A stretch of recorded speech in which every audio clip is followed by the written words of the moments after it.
जब आप औकात पार कर लेते हो ना अपनी, तो दुनिया आपको सक्सेसफुल मानती है। ये जो वर्ड है ना औकात, ये हमारी हिंदी में ही होता है, इसलिए लोग बेचारे इंग्लिश में आंसर दे रहे थे, उनसे आया नहीं। लिमिट शिमिट लोगों ने कहा, पर लिमिट स्टेटस वो फील ही नहीं आता जो औकात का आता है ना। दैट इज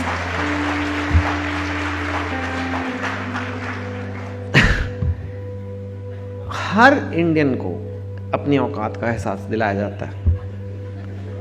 औकात में रहे, वो लड़की तुझसे नहीं पटेगी, औकात में रहे। अनूप जलोटा जी को भी किसी ने कहा होगा, पर उन्होंने पार की और आज सब उनकी बातें कर रहे हैं। बट ऑब्वियसली आपका पर्पस अलग है। I hope. औकात एक अजीब सा कॉन्स्ट्रक्ट है। हम सब के अंदर वो एक फीलिंग आती है कि मेरी इतनी औकात है और मैं औकात जितना बड़ा सपना ले सकता हूँ। मेरे पेरेंट्स की जितनी इनकम थी, जिस घर में वो रहते थे, जिस शहर से हम आए हैं, उससे 10-20% ऊपर का मैं सपना ले सकता हूँ। उससे 10 टाइम्स 20 टाइम्स का सपना मैं नहीं ले सकता। ये हमारे मन में फीलिंग डाली जाती है बहुत जल्दी से। लेकिन ट्रूली सक्सेसफुल आपको तब मानते हैं लोग, स्पेशली जो यहाँ बच्चे भी बैठे हैं, आपको तब मानेंगे जब आप थोड़ा सा औकात क्रॉस करोगे। और ये जो IIT का एग्जाम है ना, इससे ज़्यादा बड़ा प्रूफ नहीं है कि आपने अपनी औकात क्रॉस की as a average student of India. You know, that is what it takes. उस लड़की ने अपनी औकात पार किया, इसलिए आपको वो ज़्यादा सक्सेसफुल लगी स्ट्रेट अवे। वरुण ने भी किया, लेकिन वो उसका जन्म उसी घर में हुआ है, उसी लेवल में जन्म हुआ है, उसी लेवल को मेंटेन कर रहा है, थोड़ा इंप्रूव भी कर रहा है शायद, लेकिन it can not compare to the औकात। क्यों? और आपकी लाइफ में तो वही 100-200 लोग हैं जो आपके फ्रेंड्स हैं, रिलेटिव्स हैं, वो आपको तब ऊपर दिखेंगे जब आप अपनी औकात क्रॉस करोगे। So this exam is not just about physics, chemistry, maths. This exam is also a chance to show कि you can do it, you can cross your औकात and you can get success, right. मैं आपको अपनी औकात बताता हूँ। ये मेरे क्लास 10 के मार्क्स हैं, 76% मेरे मार्क्स आए थे। एंड मेरा घर भी एक मिडिल क्लास घर में हुआ था। अगर आपके पेरेंट्स बिलियनर है तो आपके 76 भी आए या 66 भी आए तो इतना कोई फर्क नहीं पड़ता, लेकिन मेरे को पड़ता था। क्लास 10 में आप कितने साल के होते? 15 साल के होते हो, ऐसे कुछ अराउंड दैट मच। और मेरे को याद है जब मेरा रिजल्ट आया था 76%, घर पे ऐसे रिलेटिव्स वगैरह, मामा जी वगैरह आए हुए हैं, मम्मी आई हैं, डाइनिंग टेबल पे लोग ऐसे बैठे, कोई मर गया है। अंदर आया, घर एकदम क्वाइट। चलो कोई बात नहीं, दिलासा देते ना लोग, चलो कोई बात नहीं।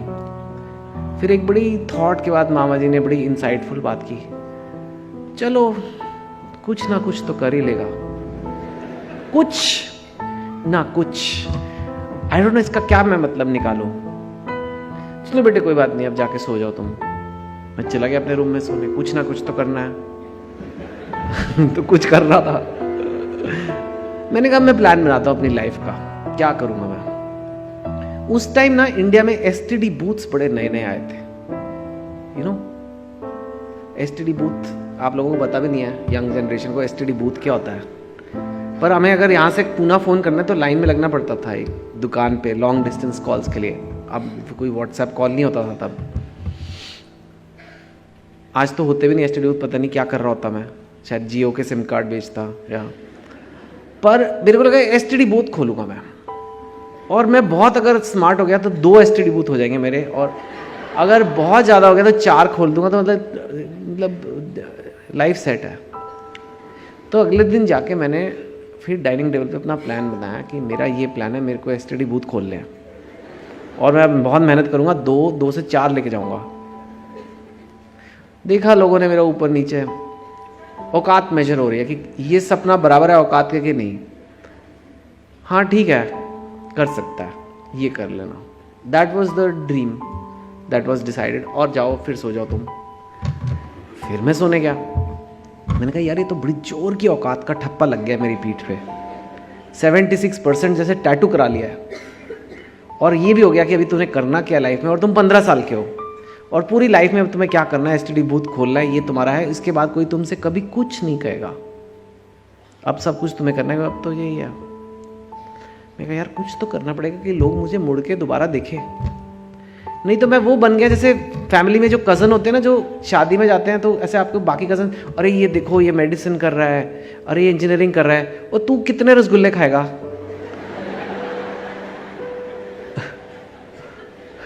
मेरी वो औकात बन रही थी वहां। अरे ये चेंज करना है यार, ऐसे तो नहीं चलेगा। तो मैंने कहा यार क्या करूं जो ये लोग मुझे एक बार फिर से मुड़ के देखें कि हाँ नहीं यार ये 76% के आगे भी लड़का कुछ कर सकता है। तो खुद से, and that is the big difference, one of the lessons today. जो भी होगा ना, पेरेंट्स आए हैं आज, ये जिसका भी इस एग्जाम में होगा वो खुद से करेगा। मम्मी चाहे जितनी डांटे लगा ले कि जाओ बेटे पढ़ो, वो जब तक अंदर से नहीं आएगा नहीं होगा। क्योंकि मेरे अंदर भी खुद से आया कि बॉस मेरी ज़िंदगी मेरे हाथ से निकले जा रही है, कोई नहीं परवाह करेगा। तो मैंने कहा सबसे मुश्किल कॉलेज कौन सा है इंडिया में जहाँ एडमिशन पाना। तो उस टाइम पे इतना कोई इंटरनेट वगैरह भी नहीं था, पर मेरे को IIT सबसे मुश्किल होता है। IIT में तुम करके दिखा दो तो लोग बोलेंगे कि तुमने। तो फिर उसके बाद मैंने IIT की मेहनत स्टार्ट की। मैंने आपको पहले ही कहा मैं कोई जीनियस नहीं हूँ, तो मुझे बहुत मेथोडोलॉजी से पढ़ाई करनी पड़ी थी। अगर आप बहुत गिफ्टेड हो शायद आपके मन में सारा JEE डाउनलोड हो जाए एक ही सेकंड में, पर मैं तो नहीं था वो, और मोस्ट लोग नहीं होते वैसे। तो मेरे को प्लानिंग से पढ़ाई करनी पड़ी, प्लानिंग से तैयारी करनी पड़ी, और वो कैसे करना है वो भी मैं आपको बताऊंगा। राइट, आज तो मेरा काम अलग है, ये मेरा करियर है। वेरी क्विकली बुक्स करता हूँ, फिल्म्स करता हूँ, कॉलम्स लिखता हूँ मैं अखबार में, टेलीविज़न पे कभी आपने देखा होगा, सोशल मीडिया में कुछ करता रहता हूँ। लॉट ऑफ डिफरेंट फील्ड्स में मैंने काम किया। कई लोग मुझे बोलते हैं आपने कैसे किया इतनी अलग अलग फील्ड में, प्लस आप तो इंजीनियरिंग करते थे, कैसे अलग अलग फील्ड में आपने थोड़ा सक्सेस वहाँ पे मिला आपको। मेरे लिए सेम ही है मेथोडोलॉजी। ऑफ कोर्स काम अलग है, पिक्चर बनाना और JEE में होना एकदम अलग अलग चीज़ें हैं, लेकिन मेंटल प्रेपरेशन सेम है, मेंटल थिंकिंग सेम है। किसी भी चैलेंज को जाके किसी भी चीज़ को ओवरकम करना, और वो मैंने कुछ कॉन्सेप्ट समझने की कोशिश की है जो मैं आज आपको समझा दूंगा। जो आपके actual physics, chemistry, maths, biology है, उसके लिए यहाँ एक्सपर्ट्स बैठे हैं मेरे बाद, और ज़्यादा वो आपको ज़्यादा बेटर समझाएंगे। लेकिन माइंड को कैसे रेडी करना है इस तैयारी के लिए, वो मैं आपको समझाऊंगा, जो शायद स्कूल में नहीं बताया जाता।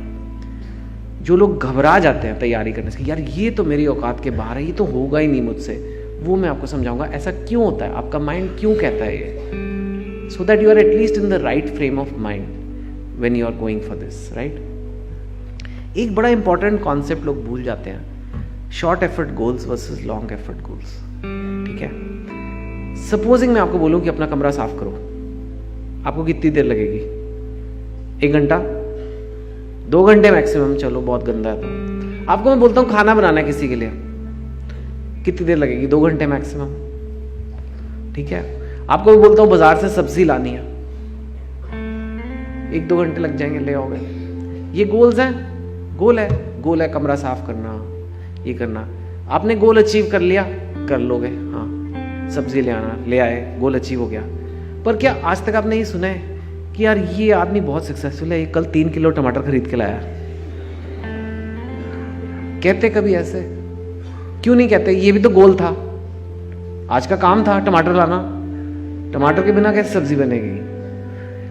पर नहीं कहते, उसे नहीं कहते आपने औकात पार किया, उससे नहीं कहते आपने सक्सेस लिया, क्योंकि ये छोटी मेहनत के काम है। छोटी मेहनत मतलब एक दिन में 2-3 घंटे की मेहनत के काम। ये काम रोज आते हैं, ये काम रोजमर्रा की जिंदगी है, ये सब करते हैं। इसको करने में भी एक अचीवमेंट, ऐसा नहीं है कि ये कोई मतलब आपकी तारीफ नहीं होनी चाहिए, लेकिन ये कोई नहीं बोलेगा कि ये बड़ा सक्सेसफुल आदमी है, क्योंकि ये छोटी मेहनत का काम है।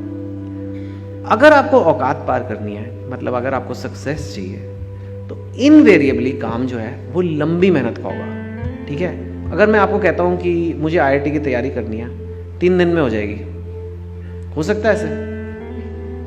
अगर मैं आपको बोलता हूं कि मुझे एक बुक लिखनी है, बस 4 दिन दे दो, हो जाएगा? नहीं हो सकता। मेरे को वेट लूज करना है 10 किलो, परसों तक हो जाएगा। ऐसे हो सकता है? नहीं हो सकता, हो ही नहीं सकता। ये लंबी मेहनत के काम है, और लंबी मेहनत के काम जो है उनको करने का तरीका अलग होता है। वो मैं बताता हूँ कैसे। हम मोटिवेशन की बात कर रहे थे। अगर आपका मन नहीं है कमरा साफ करने का, आपका मन नहीं है खाना बनाने का, सब्जी लेकर आने का, आप अपने आप को क्या कहते हो माइंड में? चल कर ले यार, चल करके खत्म करना, फिर सोएंगे, फिर फेसबुक देखेंगे, फिर टीवी देखेंगे, जो भी है, बस करना, खत्म कर। इसे मैं कहता हूं धक्का मार मोटिवेशन। It is fine. हम धक्का मार मार के अपने आप को अगर आपका मन कर रहा है वो काम करने का, वो तो अलग बात है। आई एम सेइंग सपोजिंग आपका मन नहीं है, आप अपने आप को पुश करते हो, धक्का मार motivation. That's what you do. It doesn't work for long effort goals. You know, कितने लोग मुझे मिलते कहते हैं अच्छा बस बहुत हो गया, अब मैं धक्का मारता हूँ, अब मैं करता हूँ, कल से IIT की तैयारी चालू, मैं कल से 15 घंटे रोज पढ़ूंगा। Very good. पहले दिन आपने 15 घंटे पढ़ा, दूसरे दिन आपने 10 घंटे पढ़ा, तीसरे दिन 5 घंटे पढ़ा, फिर अगले दिन आपने कहा मुझे IIT करना ही नहीं है। ये क्या बकवास है? कैसे लोग जाते हैं वहां पे? क्या उसके बिना कुछ लाइफ में हो नहीं रहा क्या? देखो क्या हुआ, आपके माइंड ने आपके साथ गेम्स खेले, आपके माइंड ने आपके साथ गेम्स खेले और कहा कि तू कट ले बॉस, ये बहुत मुश्किल काम है, ये तेरे बस का नहीं है, तो जीनियस लोग करते हैं। बिकॉज आप धक्का मार स्टाइल लगा रहे हो लंबी मेहनत के काम पे। प्रॉब्लम ये हो रही है। एक और एग्जांपल, आप जरूरी नहीं है ये IIT में तो खैर है ही, आप डाइटिंग चालू करो। Just to explain the point, आज से बस डाइटिंग चालू है, शाम को पार्टी हो गई, गुलाब जामुन आ गए, लोगों ने कहा टेस्ट तो कर लो, बड़ा फेमस। इंडिया के आधे कैलोरीज तो टेस्ट में आ रहे हैं, खा थोड़ा ना रहे हम तो टेस्ट कर रहे थे। और फिर अगले दिन सुबह एक्सरसाइज जाना था और ये डाइटिंग मेंटेन करनी थी, पर अरे यार कल रात को पार्टी में मैंने खा ही लिया है, चल अब मैं पराठे खा ही लेता हूं। अब तो खराब हो ही गई है डाइट। यू नो ये क्या है इक्विवेलेंट? आप सड़क पे जा रहे हो और आप कीचड़ में गिर गए और आपने कहा अब मैं गिर ही गया हूं तो थोड़ा और लोट लेता हूं, अब मेरी पढ़ाई खराब हो ही गई है, मैं JEE की तैयारी छोड़, अब छूट ही गई है 1 हफ्ते से, तो चल छोड़ो अभी मेरे को करना ही नहीं है। That is not what you do. आप कीचड़ में गिरते हो और अगर गिर गए तो उठोगे, नहाओगे, नए कपड़े पहनोगे और फिर चल पड़ोगे। That is what a lot of people can't do, because this is the लंबी मेहनत में यही करना पड़ता है। ये इतनी देर का काम है कि आपको ये सब सीखना पड़ेगा कि अगर मैं गिरूंगा तो कैसे उठना है। ये छोटी मेहनत में नहीं करना पड़ता। छोटी मेहनत में तो आपको सब्जी लानी है, ले आए हो, ज्यादातर चांस ही नहीं है गड़बड़ होने का। इसमें होगा, आप तैयारी कर रहे हो, कभी कजन की शादी आ जाएगी, कभी इंडिया का मैच आ गया, कभी कुछ आ गया, अब आप बोलोगे मेरा कल खराब हो गया तो आज भी खराब कर लेता हूं। That's not how you do it, right? So that is something to understand, this concept of short effort versus long effort goals. Again, this doesn't require physics, chemistry, maths knowledge. This is mind. In anything in life, always remember this. कुछ बड़ा करना है, लंबी मेहनत करनी पड़ेगी, नहीं तो दुनिया नहीं मानेगी उससे। और वो लंबी मेहनत करनी है तो लंबी मेहनत करना सीखना पड़ेगा। ठीक है? तो ये लंबी मेहनत है, इसी से बिग अचीवमेंट्स आती हैं। इसी से जो आज चीज़ आपको इम्पॉसिबल लगती है, इम्पॉसिबल नहीं होती है वो। उसका सिर्फ ये मतलब है 2 साल की मेहनत है, 3 साल की मेहनत है, right? Examples, writing a book, climbing a mountain and taking entrance exam, they are all same examples. Today we are talking about entrance exams. This is your stage in life. But जो mountaineer है उसको भी mental preparation वही करनी पड़ेगी, right? आप 1 floor सीढ़ी चढ़ सकते हो, लेकिन आप माउंट एवरेस्ट आज नहीं चढ़ सकते। लेकिन अगर 2 साल आपको मैं ट्रेनिंग में लगा दूं, शायद चढ़ जाओगे। Same for IIT JEE preparation. आज आप नहीं कर सकते, लेकिन 2 साल आपको लगा दूं मैं सही तरीके से तो कर लोगे। That's how human beings are, and you have to believe that कि ह्यूमन बींग्स ऐसे ही बेटर होते हैं। कोई भी लंबी मेहनत करके ही आगे बढ़ता है। कोई भी ऐसे नहीं है, किसी का तुक्का नहीं लग गया कि कोई कहां से कहां पहुंच गया।